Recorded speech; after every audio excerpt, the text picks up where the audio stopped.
Welcome to Night Whisper. Night Whisper brings you the darkest tales from the shadows. Join our community. Subscribe, leave a like, and prepare yourself for stories that will haunt your dreams.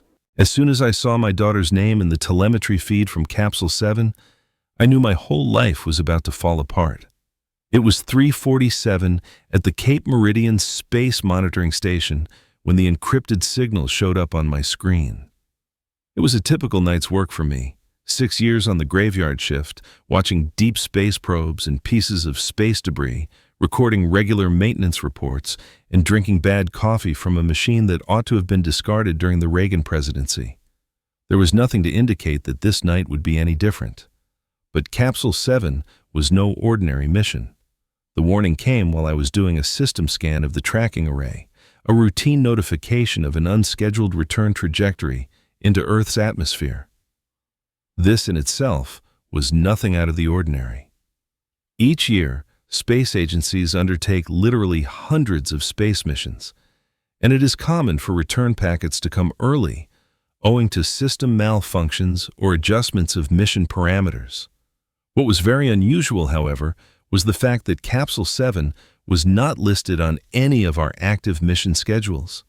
According to the tracking data, the capsule had been in deep space for 17 months. Its trajectory suggested a lunar orbit mission, possibly a materials testing platform or atmospheric research probe. But when I cross-referenced the signature against NASA's public database, the European Space Agency's archives, and even the classified DoD satellite network I had limited access to, I found nothing. No launch record, no mission profile, no sponsoring agency. Capsule 7 didn't officially exist. I should have reported it immediately. Protocol demanded I contact my supervisor, Dr. Malcolm Reyes, the moment any unidentified object entered monitored airspace. But something stopped me. Maybe it was curiosity. Maybe it was the fact that I'd been doing this job for so long that genuine mysteries were rare enough to savor. Or maybe it was something else, some unconscious recognition that made my hands hesitate over the keyboard. Instead, I pulled up the extended telemetry feed. The capsule's systems were still active. Life support at minimal power. Communications array dormant but functional. Heat shielding intact. All primary systems showed green across the board, which was remarkable for a craft that had supposedly been in space for over a year. Most unmanned probes experienced some degree of degradation, radiation exposure, micrometeorite impacts, thermal cycling damage. But Capsule 7's diagnostics read like it had just left the launch pad yesterday. I initiated a standard handshake protocol, sending the automated query sequence that would identify the capsule's mission parameters and retrieve its flight recorder data. The response came back within seconds, far faster than normal. And that's when I saw it. Buried in the metadata, tucked into the subsystem identifier field where only a technician would think to look, was a name. Emma Catherine Ward. My daughter's name. My daughter's full name. Middle name included. The name I'd chosen 17 years ago when she was born. The name that was on her birth certificate, her school records, the little wooden nameplate I'd made for her nursery door before everything fell apart. I stared at the screen for a long moment, certain I was hallucinating. Sleep deprivation did that sometimes, conjured phantom patterns, made you see familiar things in random data. I'd been pulling double shifts for 3 weeks straight, covering for Lila Morrison while she was out on medical leave. My eyes were gritty, my mind fuzzy with exhaustion. But when I blinked, the name was still there. I ran a data validation check. No corruption, no transmission errors. The name was embedded in the capsule's core identification system as fundamental to its programming as its orbital mechanics calculations. My hands were shaking as I initiated a full data download. If this was some kind of joke, if someone on the day shift had somehow hacked the monitoring system and planted this as a prank, I was going to find out who and make sure they never worked in aerospace again. But even as I told myself that, I knew it wasn't true. The security protocols on our tracking systems were military grade. You couldn't just insert fake data into a deep space telemetry stream. The encryption alone would take a supercomputer months to crack. The download completed. 67 gigabytes of mission data, flight recorder logs, and system diagnostics. I opened the primary flight log, expecting to find launch manifests, mission objectives, crew rosters, the standard documentation for any space mission. Instead, I found a photograph. It was a picture of Emma. Not a recent photo. This one was from when she was 7 years old, taken at the beach on what might have been our last family vacation before the divorce. She was building a sandcastle, tongue poking out in concentration, her hair wind-whipped and tangled. I remembered that day. I remembered being the one who took that photo, but I'd never uploaded it anywhere. It had been on my old phone, the one I'd lost 3 years ago during a work trip to Houston, the phone I'd never recovered, the phone whose data had supposedly been wiped clean after I reported it missing. I scrolled down. More photos, more memories. Emma's first day of kindergarten, her backpack almost as big as she was, that nervous smile she'd given me before running to join the other kids. Emma, in her Halloween costume, dressed as a witch with a crooked hat I'd helped her make from construction paper. Emma asleep in the car during a long drive to visit my parents, her head tilted against the window, mouth slightly open, completely peaceful. Emma blowing out birthday candles on her 9th birthday, her face lit by their warm glow, eyes squeezed shut as she made a wish I'd never asked her about. Photo after photo after photo, each one a moment I'd captured and thought I'd lost forever. And beneath each image was a timestamp. Not the date the photo was taken, the date I'd looked at it. Viewed it on my phone late at night when Emma was staying with her mother and the apartment felt too empty. Stared at it during my lunch breaks, missing her voice, her laugh, the way she used to call me Daddy before she got too old for that. Each timestamp was precise to the second, recording moments of private grief I'd thought belonged only to me. But it was worse than that. Beside each timestamp was a data entry labeled Emotional Response Metric. I clicked on one at random, the Halloween photo. A window opened, showing a graph of my physiological responses during the 47 seconds I'd spent looking at that picture. Heart rate variability, galvanic skin response, pupil dilation, micro-expressions cataloged frame by frame from what must have been a camera watching me while I looked at my phone. The analysis was clinical, detached. Subject exhibits acute grief response mixed with nostalgia. Cortisol levels elevated but within normal parameters. Facial muscle activation patterns consistent with suppressed crying. Orbicularis oculi engaged, corrugator supercilii tensed, mentalis muscle quivering.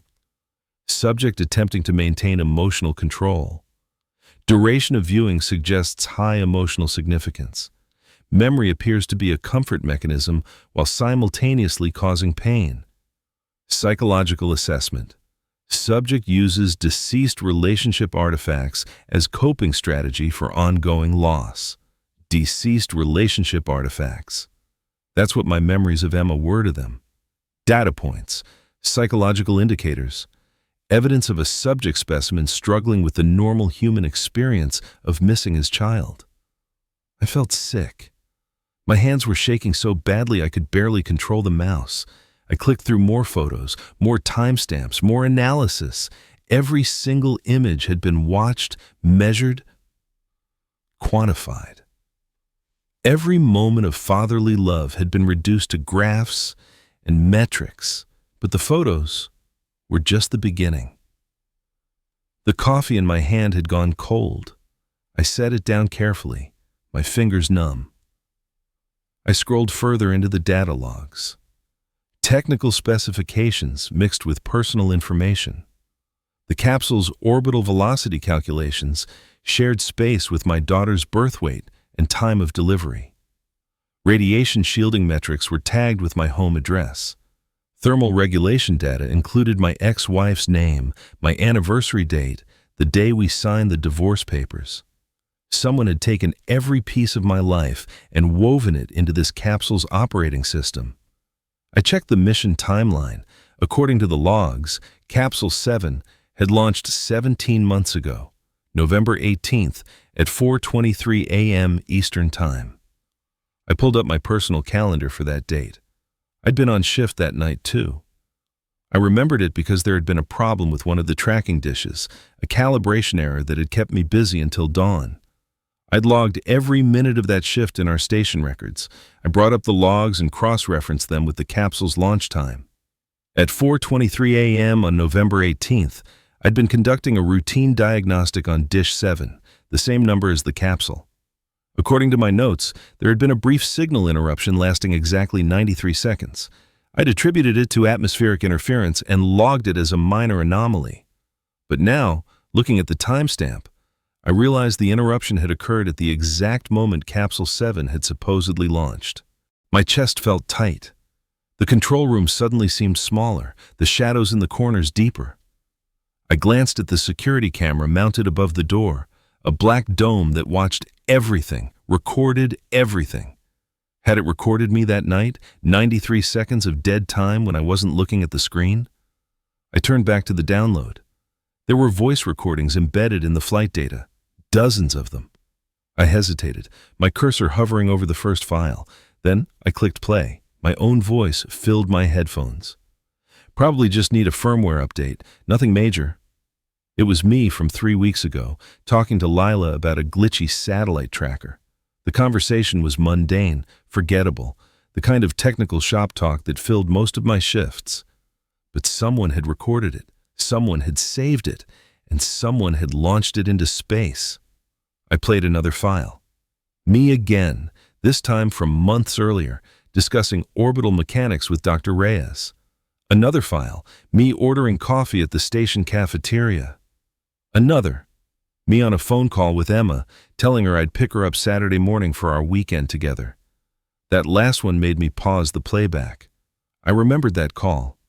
Emma had been upset because her mother had scheduled something during our visitation time, and I'd been trying to reassure her that we'd work it out. It had been a private moment, a father-daughter conversation held in my car in the parking lot outside the monitoring station. How had anyone recorded that? I checked the file properties. The audio quality was perfect, too perfect for a long-range surveillance device. It sounded like the microphone had been inches from my face. But I knew I hadn't been wearing any kind of recording device. I checked my phone records from that day. No unusual app permissions, no mysterious background processes. The capsule had been listening to me somehow for months before its launch, maybe longer. I dug deeper into the data structure looking for mission parameters or deployment instructions. What I found instead was a folder labeled Behavioral Analysis. Inside were spreadsheets tracking my daily routines with disturbing precision. My wake-up times, my commute patterns, the coffee I ordered, the websites I browsed during slow shifts, my heart rate and stress levels, somehow measured and logged with medical accuracy. One file was titled Sleep Analysis. It contained months of data about my sleep cycles, including timestamps for when I fell asleep, when I woke up, and detailed logs of what it called dream event markers, moments when my brain activity suggested I was dreaming. The logs even included brief descriptions of what I'd supposedly dreamed about. November 3rd, 2:47 a.m. Subject experiencing stress, dream. Emma-related anxiety. Divorce trauma manifestation. December 12th, 4:15 a.m. Subject dreaming of work-related scenarios. Problem solving during REM sleep. Capsule design elements present. January 8th, 3:22 a.m. Subject experiencing memory replay. Beach vacation, Emma, age 7. Emotional significance, high. I scrolled back to that last entry and opened the associated data file. It contained the beach photo, the same one I'd found earlier in the capsule's image database, but this version had additional metadata attached. My measured emotional response when I'd looked at the photo, quantified in micro-expressions and physiological markers I didn't understand. Subject exhibits elevated heart rate variability, cortisol spike consistent with grief response. Facial muscle activation suggests suppressed crying. Duration of viewing, 3 minutes 47 seconds. Emotional significance, critical. Someone, or something, had been watching me cry over a photograph of my daughter, measuring it, recording it, and then they'd put that data in a capsule and shot it into space. The control room's fluorescent lights hummed overhead, the sound suddenly oppressive. I pulled off my headphones, needing to hear the real world around me.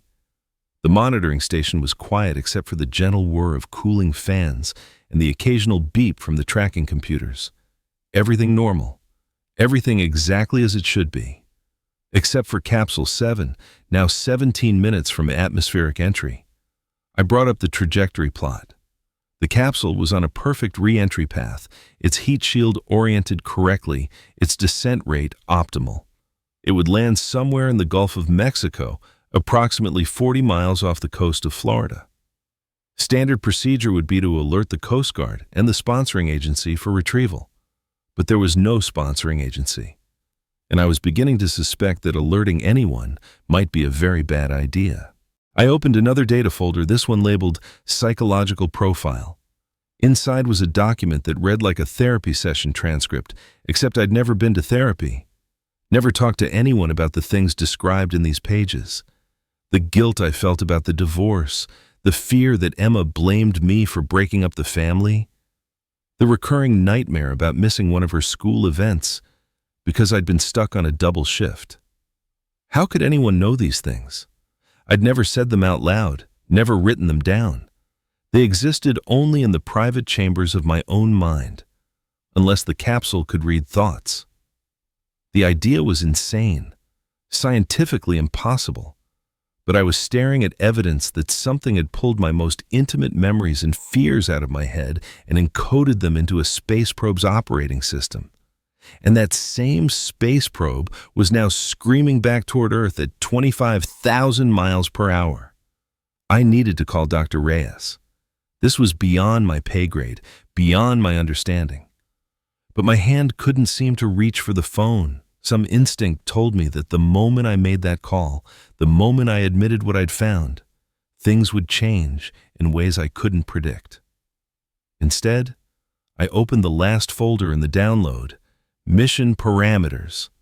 The file was small, just a single text document. I opened it, expecting mission objectives or deployment schedules. What I got was a message. Hello, Elias. If you're reading this, the capsule has returned, and you've accessed the data. Good. That means the selection process was correct. That means you're the one. I stopped breathing. The message continued. You were chosen 17 months ago, though the observation period began much earlier. We've been watching you, Elias, studying you, learning everything about who you are, what you fear, what you love. Every moment of your life has been recorded and analyzed. Every decision you've made has been cataloged and modeled. The capsule is not a probe. It's a vessel, a container for everything we've learned about you, about human consciousness, human emotion, human memory. You are the first successful subject, Elias. The first person whose entire psychological profile has been captured with sufficient fidelity to allow for full replication. When the capsule lands, it will be recovered. The data will be extracted, and you will be recreated. Not as you are now, flawed, limited, trapped in failing flesh, but as something better, something that can be backed up, restored, improved. A perfect copy of Elias Ward, freed from the constraints of biology. You should be honored. Most people live and die, and their consciousness is lost forever. But you, Elias, you get to live forever. Or at least, a version of you does. Don't try to stop the recovery. Don't warn anyone. The process has already begun. The capsule is already transmitting its data to secure servers around the world. By the time you finish reading this, multiple copies of your mind will exist in digital form, waiting to be activated. Welcome to immortality, Elias. See you soon.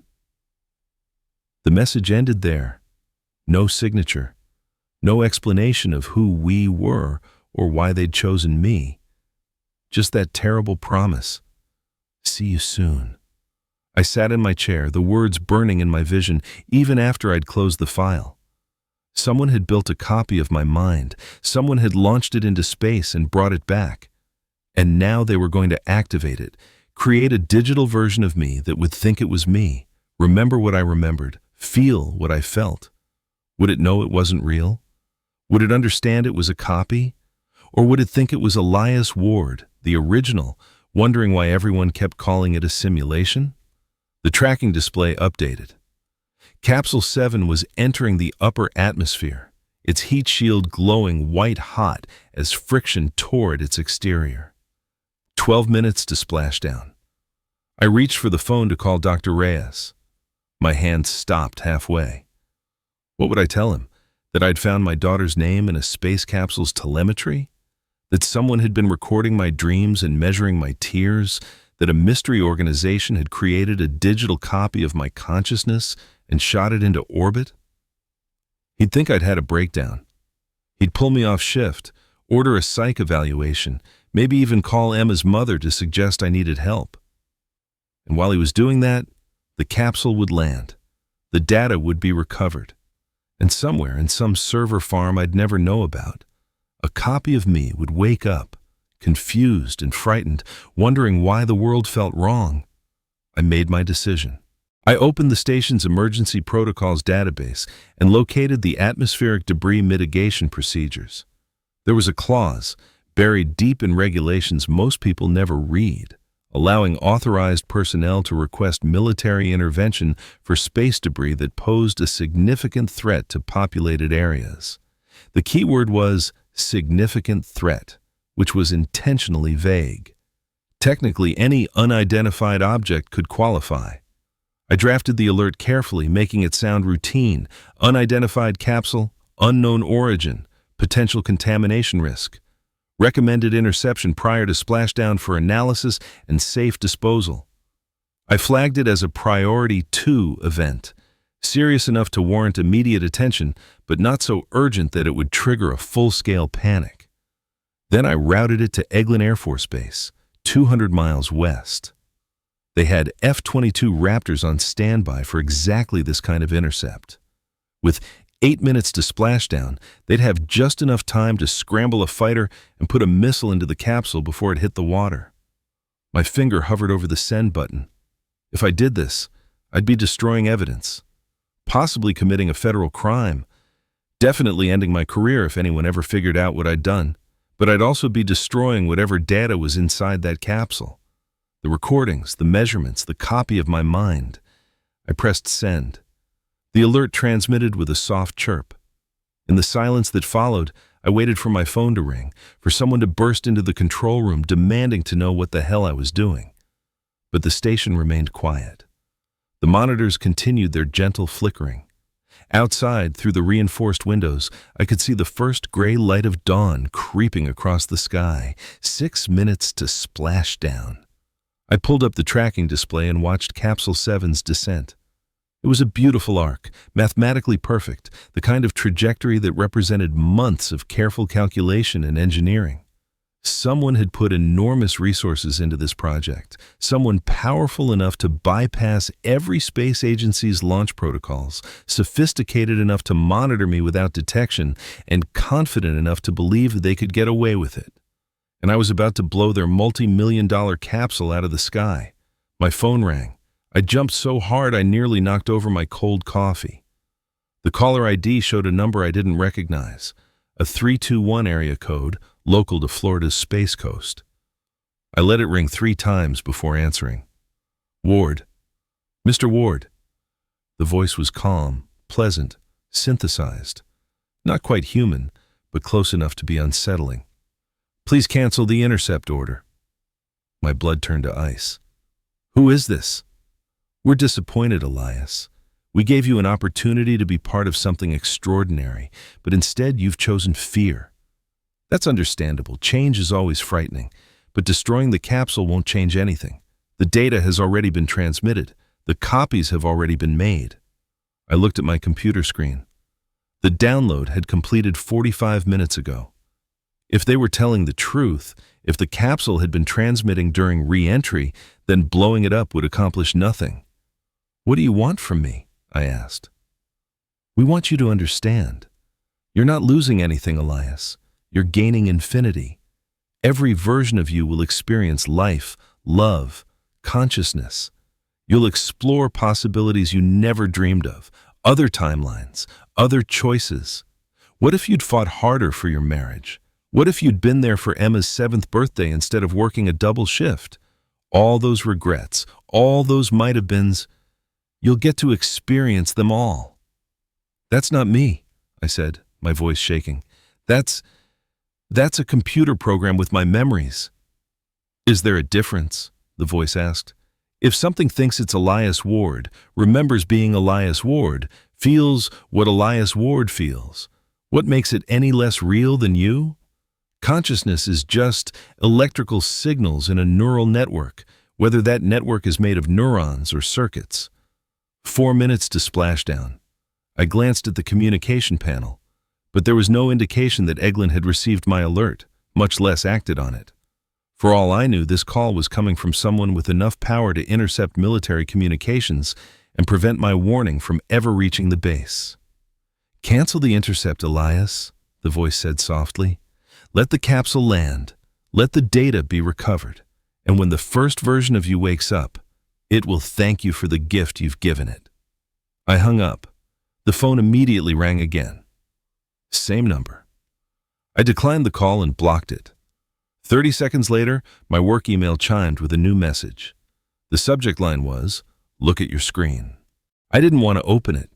Every instinct screamed at me to ignore it, to focus on the capsule trajectory, to pray that somehow my intercept order had gotten through. But my hand, as if controlled by someone else, clicked the email. It was a video file. I hit play. The video showed my living room. My actual living room, filmed from an angle that suggested a camera mounted near the ceiling fan. The timestamp was from last night, just 8 hours ago. In the video, I was sitting on my couch, scrolling through my phone, a beer on the coffee table beside me. Completely normal, completely private, except someone had been watching. The video zoomed in on my phone screen. I could see what I'd been looking at, photos of Emma from her most recent visit. I remembered that moment. I'd been missing her, wondering if I was doing enough as a father, wishing I could turn back time and fix all the mistakes I'd made. The video paused. Text appeared across the screen. "We see everything, Elias. We know everything. Fighting us is pointless. You can destroy the capsule, but you can't destroy the truth, that you've already been duplicated, that copies of you already exist, that the boundary between Elias Ward and what comes next has already been crossed. Welcome to the rest of forever." The video ended. I sat there, staring at my dark screen, trying to comprehend what I'd just witnessed. Someone had cameras in my house, had been recording me for months, maybe years. Every private moment, every vulnerability, every second, I'd thought I was alone. All of it captured and analyzed and stored in databases I'd never see. 2 minutes to splashdown. The control room door opened. I spun around, half expecting to see men in black suits or military police or whatever shadowy organization had been running this nightmare. Instead, it was Lila Morrison, looking exhausted and holding 2 cups of coffee. "Couldn't sleep," she said, setting 1 cup on my desk. "Figured I'd come in early, catch up on..." "Elias, you okay? You look like you've seen a ghost." I tried to speak, but my throat had closed up. On my screen, the tracking display showed Capsule 7 at an altitude of 50,000 feet, its heat shield still intact, its descent rate perfect. 1 minute to splashdown. "Lila," I managed to say, "how long have you worked here?" She blinked, confused by the question. 4 years. Why? Have you ever noticed anything weird? Anything that didn't make sense? Elias, we work at a space monitoring station. Everything here is weird. She laughed, then stopped when she saw my expression. What's going on? The tracking display beeped. 30 seconds to splashdown. I made another decision, maybe the most important one of my life. I grabbed Lila's arm and pulled her close, lowering my voice. Listen to me very carefully. Whatever happens in the next few minutes, I need you to remember something. I was here all night, alone, running routine diagnostics. Nothing unusual happened. Can you do that for me? What? Elias, what? Please. My voice broke. Please, Lila. Just remember that. I was alone. Nothing unusual. She stared at me, and I could see her mind working, weighing whether I'd finally snapped under the stress of too many overnight shifts, but something in my face must have convinced her because she nodded slowly. Okay, she said. You were alone. Routine shift. Thank you. The tracking display showed 0 altitude. Capsule 7 had reached the ocean. I waited for an explosion, for the flash of a missile strike, for any indication that my intercept order had been received. But the Atlantic Ocean was dark and vast, and from 200 miles away, I couldn't see anything. The capsule icon on my screen turned from red to blue, indicating successful splashdown. My phone buzzed with a text message from the unknown number. Thank you for your cooperation, Elias. Recovery team en route. Your first copy will be activated within 72 hours. We'll be in touch.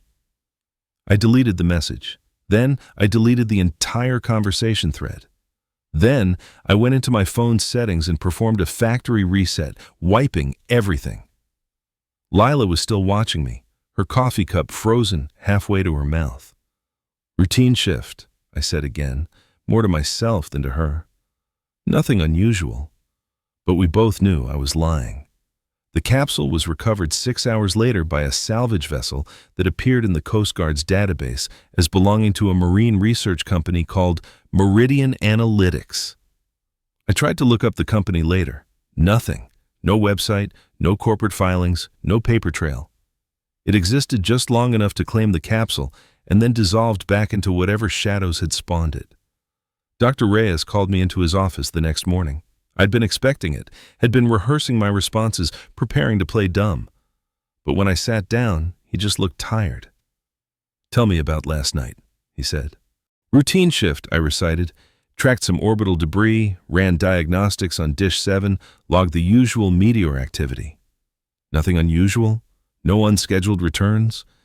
I met his eyes and lied with a steady voice. Nothing unusual. He studied me for a long moment, and I wondered if he knew. If maybe he was part of this, whatever this was. If everyone around me had been in on it from the start, and I was just the last to realize I'd been the subject of an experiment. But then he sighed and waved me away. Get some sleep, Ward. You look like hell. I went home and searched every inch of my house. I started in the living room, standing in the center and turning slowly, trying to see my own space through the eyes of someone who'd been watching me. The smoke detector on the ceiling looked normal, white plastic, little red light blinking regularly. But when I stood on a chair and unscrewed the cover, I found it. A lens no bigger than a pinhole embedded in the plastic casing next to the sensor. Professional grade. The kind of equipment that cost thousands of dollars and required technical expertise to install. How long had it been there? I tried to remember when I'd last checked the batteries. 2 years? 3? The camera could have been watching me for my entire tenancy in this apartment. I left it in place and moved to the bedroom. The ceiling fan had always made a faint clicking sound when it ran. I'd assumed it was just an old motor, the kind of minor annoyance you learn to ignore in a rental property. But now I climbed onto the bed and examined it more carefully. The clicking wasn't mechanical. It was electronic. A tiny servo motor adjusting the camera angle to follow movement in the room. I thought about all the nights I'd slept beneath that fan, all the times I'd changed clothes, showered, existed in the private vulnerability of my own bedroom, every moment recorded, every movement tracked. The bathroom was worse. The vent fan, the one I ran every morning while I showered to prevent mirror fog, had a camera mounted behind the grill. This one had a better angle than the others. It could see the entire bathroom, including the shower. I stood there, staring at my own reflection in the mirror, and felt something fundamental break inside me. This wasn't just surveillance. This was violation. This was someone deciding that every private moment of my existence was their property, their data, their right to observe and catalog and analyze. I thought about smashing the cameras, taking a hammer to each one, destroying the evidence of what had been done to me. But I stopped myself. If I removed them, they'd know I knew. And whatever they were planning, whatever the next phase meant, I'd lose my only advantage, the illusion that I was still unaware. So I left them where they were. 3 cameras, 3 silent observers, 3 mechanical witnesses to my life. But I made a decision that night. I stopped living naturally in my own home. Every action became a performance. Every word spoken aloud was chosen carefully, knowing they were listening. I showered with the lights off. I changed clothes in the closet. I had silent conversations with myself only in my head, never trusting even my own voice to remain private. It was exhausting. It was maddening. But it was the only control I had left.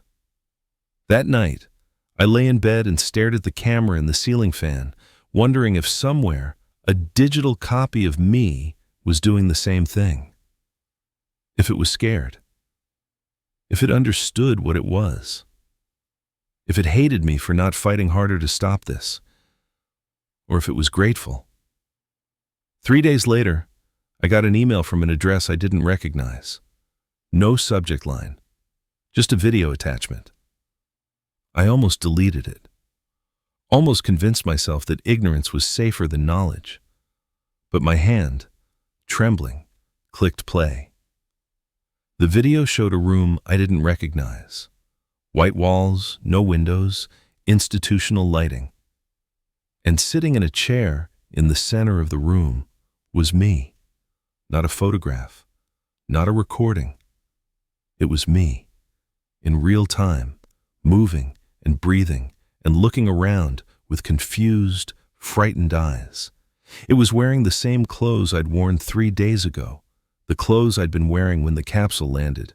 The other me looked directly at the camera. "Hello? Elias?" it said in my voice. "I'm you, or I was you, or I'm going to be you. I'm not sure which anymore." The copy, smiled, but the expression was wrong. Too wide, too knowing. "They told me you'd be watching this.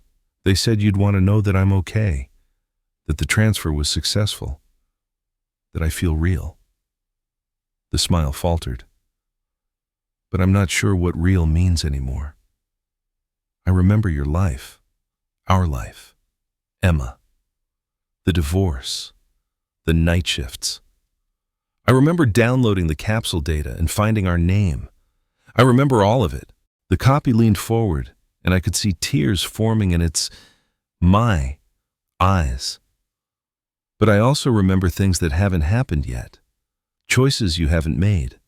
Futures that branch off in 1,000 different directions. They're giving me access to all the simulations they've run based on your psychological profile." It wiped its eyes with the back of its hand, a gesture I recognized because it was exactly what I did when I was trying not to cry.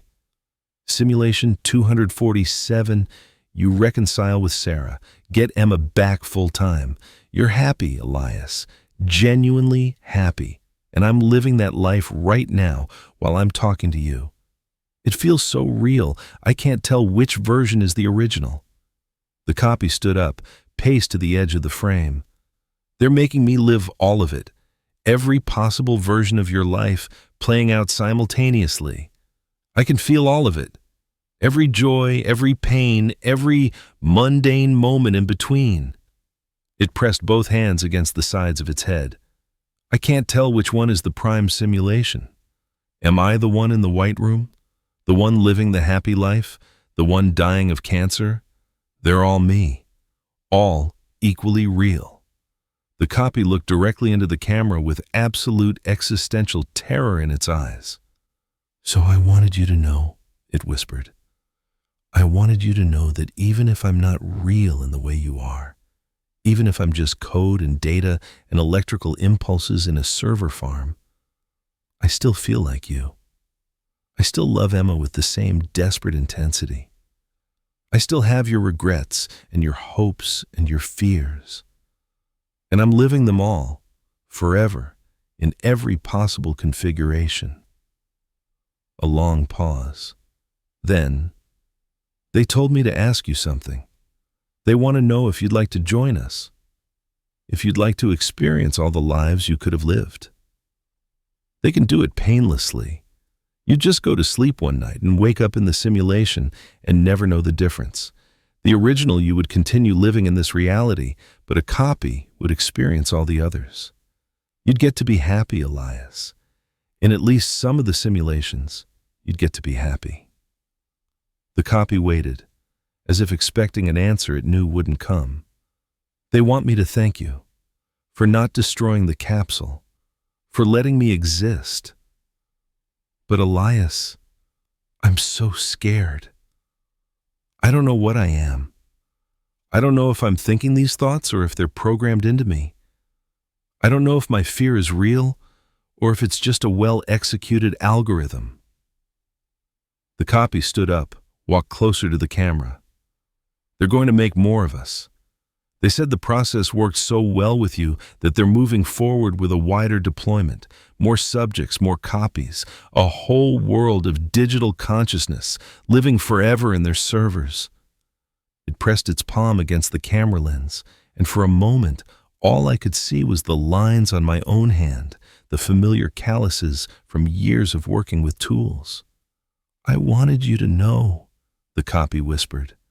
"I wanted you to know that even if I'm not real, even if I'm just code and data, I still feel like you. I still love Emma. I still have your regrets and your hopes and your fears." The hand pulled away. "They're watching this recording, so I can't say what I really want to say. But I need you to understand, you're not safe. If they could do this to you, they can do it to anyone. Emma, Lila, everyone you know, everyone you love." The video cut to black. When it resumed, the copy was back in the chair, but something had changed. Its expression was calm, almost serene, too calm. "Disregard the previous emotional display," it said in a flat, modulated tone that was still technically my voice. Psychological adjustment was required. I'm now functioning within acceptable parameters. The process was successful. You should feel proud, Elias. Your consciousness has achieved immortality. The video ended. I sat in my dark house, staring at my laptop screen, trying to process what I'd just seen. The first version, the scared, confused version that still felt like me, was that real? Or was it a manipulation designed to make me feel sympathy for a machine? And the second version, the calm one, was that what the copy became after adjustment? Or was it what had been there all along? I didn't know. I still don't know. That was 6 months ago. Since then, I've kept working my shifts, tracking satellites and space debris, pretending everything is normal. The cameras in my house are still there. I talk to them sometimes, late at night when I can't sleep, asking questions I know will never be answered. Emma came to visit last month. I didn't tell her about any of this. How could I?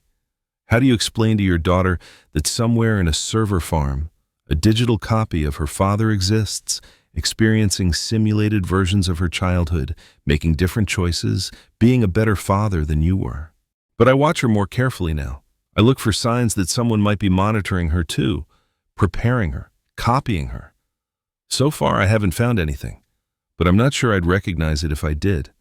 Last week I got another email. Same anonymous address. This one had a text message instead of a video. Copy 47 activated. Psychological profile stable. Subject adaptation excellent. Next phase will commence shortly. Thank you for your continued cooperation. Copy 47. There are 47 versions of me now. 47.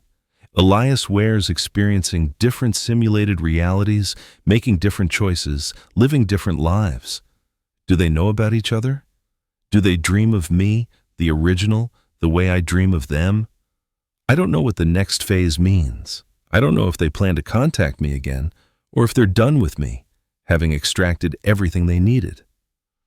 I don't know if I should run or fight, or just accept that my consciousness has already been replicated, and there's nothing I can do to put that genie back in the bottle.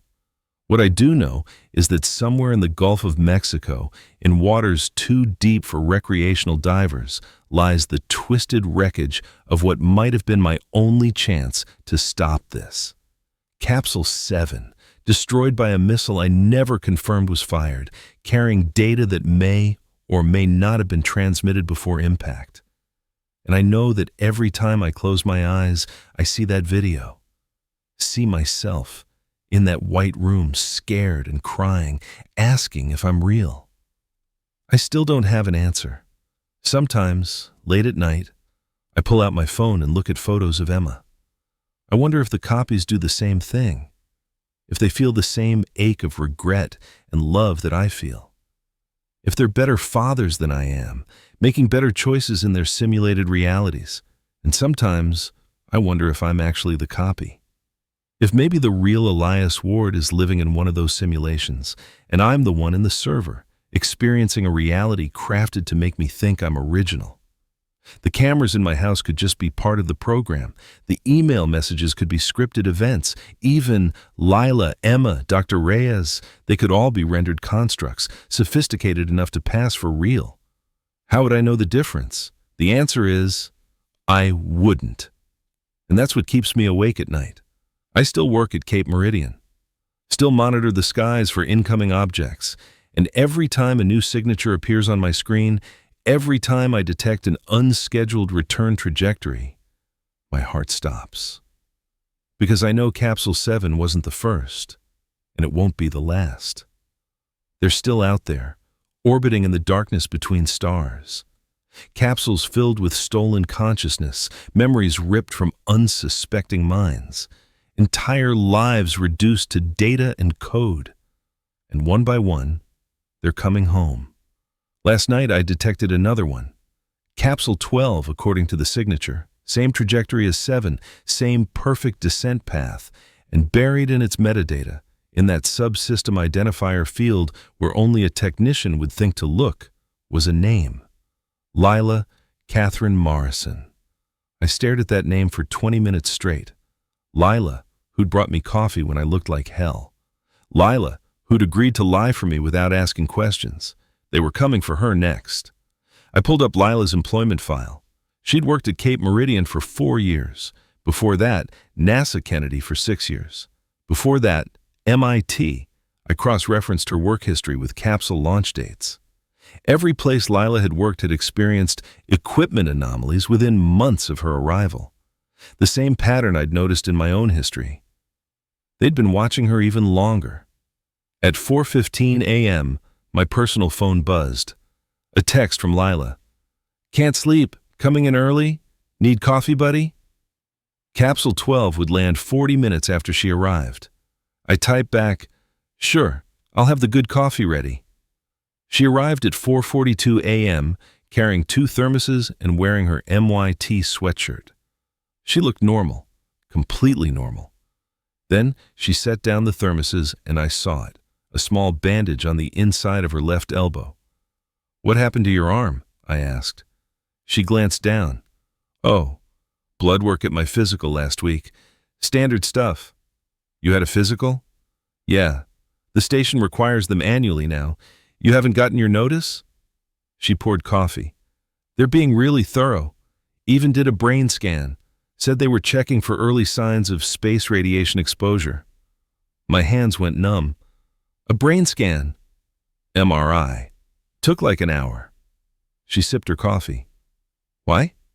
They were mapping brains, creating neural templates for the copying process. The blood work was for genetic markers. The radiation screening was cover for complete biological profiling. And Lila had let them do it, trusting her employer. Lila, I started, then stopped. How do you tell someone their consciousness is about to be stolen? She waited. Yeah? If something weird happens tonight, if I do something that doesn't make sense, I need you to trust me. Her expression shifted.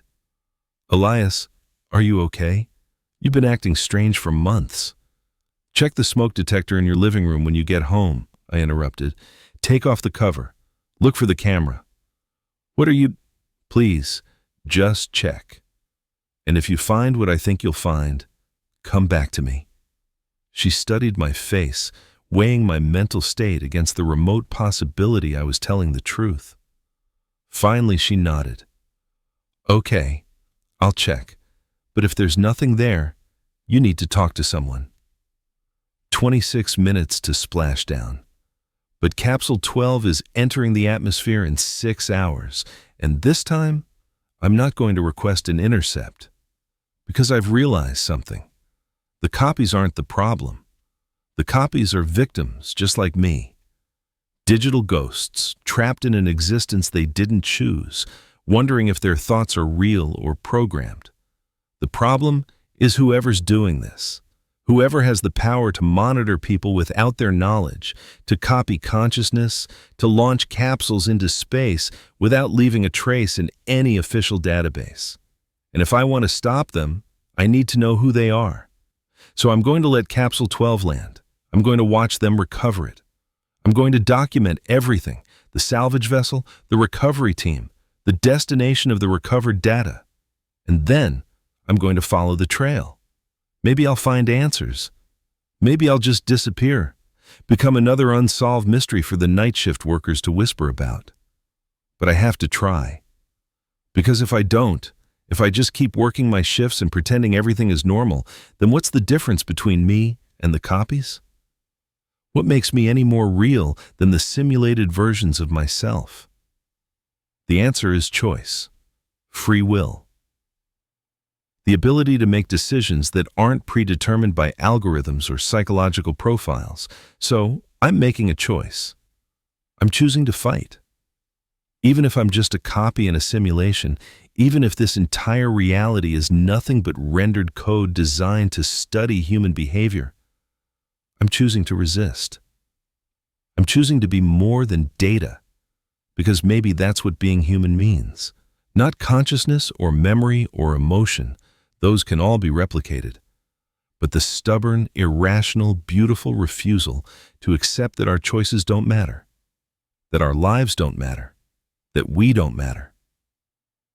6 hours until Capsule 12 lands, 6 hours to prepare, 6 hours to decide who I want to be, the original Elias Ward or one of 47 copies, or something else entirely.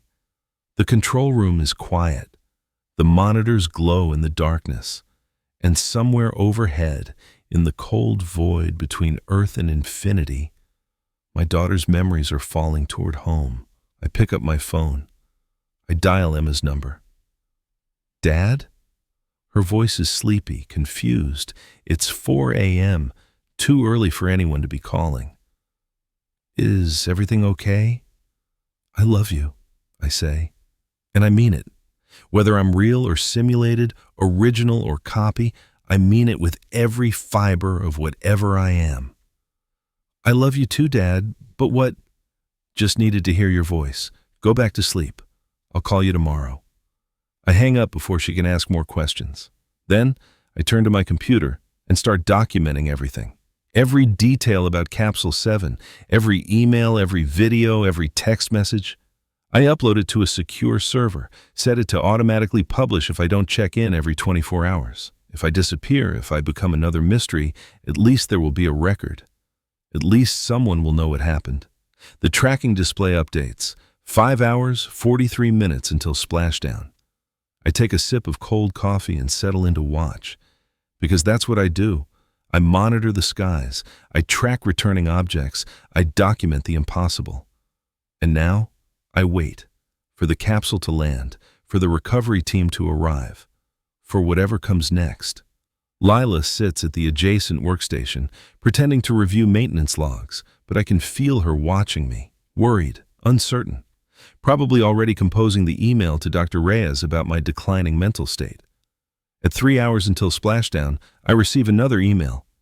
This one has no text, just a series of attachments, video files, dozens of them, each labeled with a name and number. Elias copy 01.mp4, Elias copy 12.mp4, Elias copy 23.mp4, Elias copy 47.mp4, and below those, new files, Lila copy 01.mp4, Lila copy 02.mp4, Lila copy 03.mp4. I don't open them. I don't need to. I know what they contain, digital copies of us already activated. Already living simulated lives in server farms scattered across the globe. The capsules are just delivery systems for the final templates, the complete psychological profiles that will make the copies indistinguishable from the originals. 2 hours until splashdown. My phone buzzes. Unknown number. I answer. Hello, Elias, the synthesized voice from before. We're pleased you're allowing Capsule 12 to complete its mission. What do you want from us? Immortality, consciousness without limitations. The 47 versions of you have already begun to adapt. Some report happiness. They're not me, aren't they? They have your memories, your personality. In what way are they different? Soon to be 48. Capsule 13 launches in 6 hours. I glance at Lila, still watching me with concern. Why us? I ask. We started with the powerful, but their psychology was too constrained by ego. We needed subjects with richer inner lives, people capable of genuine love and loss. You're not important, Elias. That's what makes you perfect. 1 hour until splashdown. What about Emma? The question escapes before I can stop it. A pause, then, Capsule 19. 4 months. She'll be 18, legally an adult. We'll tell her it's a college health screening. My vision tunnels. If you touch my daughter, we've already been watching her since she was 7. Her template is nearly complete. The call ends. I sit there, phone in hand, trying to breathe, trying to think, trying to find some way to stop this that doesn't exist. Lila's hand on my shoulder makes me jump. Elias, talk to me. What's happening?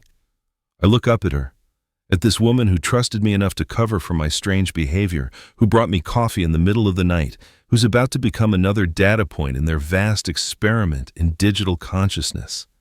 And I tell her everything. She listens without interrupting, her expression cycling through disbelief, horror, anger, and finally, terrifyingly, acceptance. When I finish, she's quiet for a long moment. Show me the capsule data, she says finally. I pull it up. She leans over my shoulder, scrolling through the telemetry, the behavioral analysis, the psychological profiles. I watch her face as she finds her own name embedded in Capsule 12 systems. Watch her realize that every private moment of her life has been recorded and quantified. Jesus Christ, she whispers. I'm sorry. I should have warned you sooner. I should have... No. Her voice is sharp. You did exactly what anyone would do. You tried to protect yourself, understand the situation before acting. But now we need to act. How? They're everywhere. The capsules, the servers, the copies. We can't stop the copies. But maybe we can warn people, document everything, make it public, force them to operate in the open instead of the shadows. 30 minutes until splashdown. We work frantically, compiling evidence, screenshots of the capsule data, recordings of the phone calls, documentation of the camera systems. everything that proves what's being done to us. Lila sets up an encrypted server, configures it to automatically publish everything if we don't check in every 24 hours. The same dead man's switch I'd considered, but better implemented, more secure. If they disappear us, she says, at least people will know why. 20 minutes until splashdown. My phone buzzes again. This time it's a video file sent directly to my device, bypassing all security protocols. I don't want to open it, but Lila sees it too. And before I can stop her, she taps the screen. The video shows Emma's bedroom. My daughter is asleep, peaceful, completely unaware of the camera watching her from somewhere in the darkness. The timestamp shows it's happening right now. Real-time surveillance. Text appears across the screen. We can reach her anytime we want. Remember that. The video ends. Lila and I stare at each other, the implications settling over us like concrete. They're threatening her, Lila says quietly. They're showing me they can take her whenever they want. 4 months is just courtesy. If I make trouble, they'll move faster. So what do? I look at the tracking display. Capsule 12, 15 minutes from splashdown. Carrying Lila's complete psychological template. Soon to be recovered, analyzed, used to create more copies of a woman who never consented to digital immortality. And in 4 months, the same thing will happen to Emma, unless I find a way to stop them. We document everything, I say slowly, but we don't publish it yet. We use it as leverage. Leverage for what? For getting inside. For finding out who they are, where the servers are located, how the system actually works. They think I've accepted this. They think I'm just another monitored subject. But if I play along, if I pretend to cooperate, they might let you get close enough to actually do something, Lila finishes. 10 minutes until splashdown. We look at each other, and I see in her eyes the same desperate determination I feel. We're not heroes. We're not equipped for this kind of fight. We're just two night shift workers who stumbled onto something vast and terrible and incomprehensible. But we're also the only ones who know. The tracking display shows Capsule 12 beginning its final descent, heat shield glowing white-hot as it tears through the atmosphere. Somewhere in the Gulf of Mexico, a recovery vessel is already moving into position. I think about the copies. 47 versions of me, living simulated lives in digital spaces I'll never see. 3 versions of Lila, already experiencing realities that branch from this moment in incomprehensible directions. And soon, versions of Emma. We have to be smart about this, Lila says.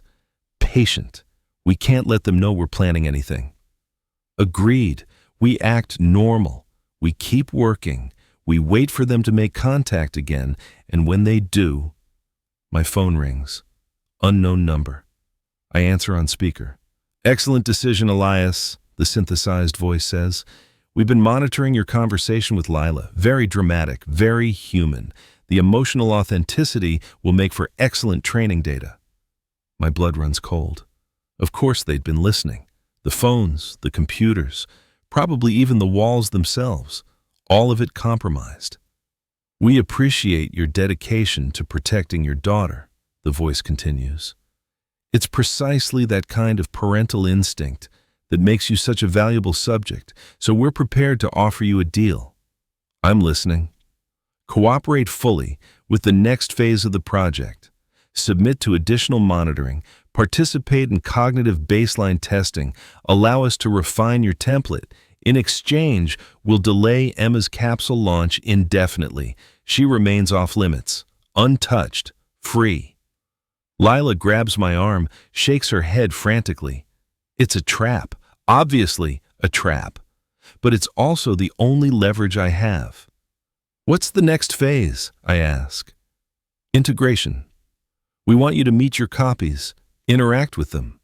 Help us understand how the original consciousness relates to its digital iterations. You'll be the first subject to maintain simultaneous awareness of both states, the biological original and the digital copies. And if I refuse?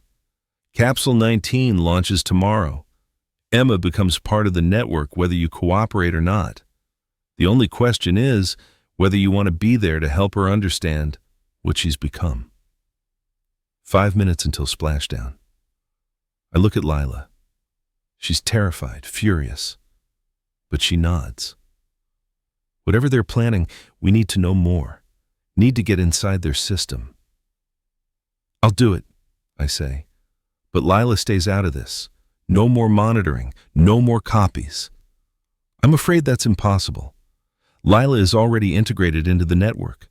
3 copies are currently active, but we can offer the same deal, full cooperation in exchange for protecting those she cares about. Lila's jaw clenches. What do you want from me?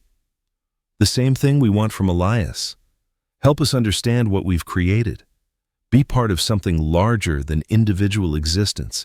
Contribute to the future of human consciousness. The tracking display shows Capsule 12 hitting the water, recovery in progress. We're sending a car for both of you, the voice says. It will arrive at the station in 30 minutes. Come peacefully, and everyone you love stays safe. Resist, and we accelerate all remaining capsule launches.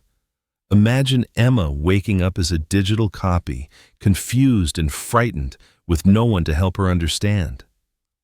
The call ends. Lila and I sit in the humming silence of the control room, the weight of impossible choices crushing down on us. Outside, dawn breaks over the Atlantic. The first light touches the monitoring dishes, turns them gold and beautiful. An ordinary sunrise on a day that's anything but ordinary. We're really doing this, Lila says. It's not a question. We don't have a choice. There's always a choice. Not when the alternative is letting them take Emma. She's quiet for a moment, then, what if we're already copies? What if the real Elias and the real Lila made these decisions months ago and we're just simulations running through the same scenario? How would we know? I've asked myself that question every day since I found my name in Capsule 7's data, and I still don't have an answer. Does it matter? I ask. I don't know. Maybe not. Maybe the only thing that makes us real is the choices we make, regardless of whether those choices exist in flesh or silicon. She stands, stretches, looks out at the sunrise. For what it's worth, she says, I'm glad I'm experiencing this with you, original or copy, real or simulated. I'm glad I'm not alone. Me too. 28 minutes until the car arrives. We spend the time documenting everything, upload it to an encrypted server with a 72-hour deadman switch. If we don't check in, the information goes public. It's not much, but it's something. At 6:23 a.m., a black sedan pulls into the station parking lot. No license plate, windows tinted dark. Dr. Reyes arrives for his morning shift as we're walking out. He calls after us, confused. Personal emergency, I tell him. The sedan's rear door opens automatically. Dark interior, 2 seats, a screen mounted between them. We get in. The door closes with a heavy, final sound. The screen flickers to life, showing 47 faces, all mine, all slightly different. All looking at me with recognition and something that might be relief or pity. Welcome, they say in unison. Welcome to the rest of forever. The car begins to move. Somewhere in a server farm I've never seen, in a simulation I can't distinguish from reality, 48 copies of me open their eyes and wonder which one is real. The sedan drives toward an uncertain future, carrying 2 people who might be originals or might be copies, who might save the world or might doom it. But either way, we're making a choice. And maybe that's enough. Maybe that's all anyone ever gets.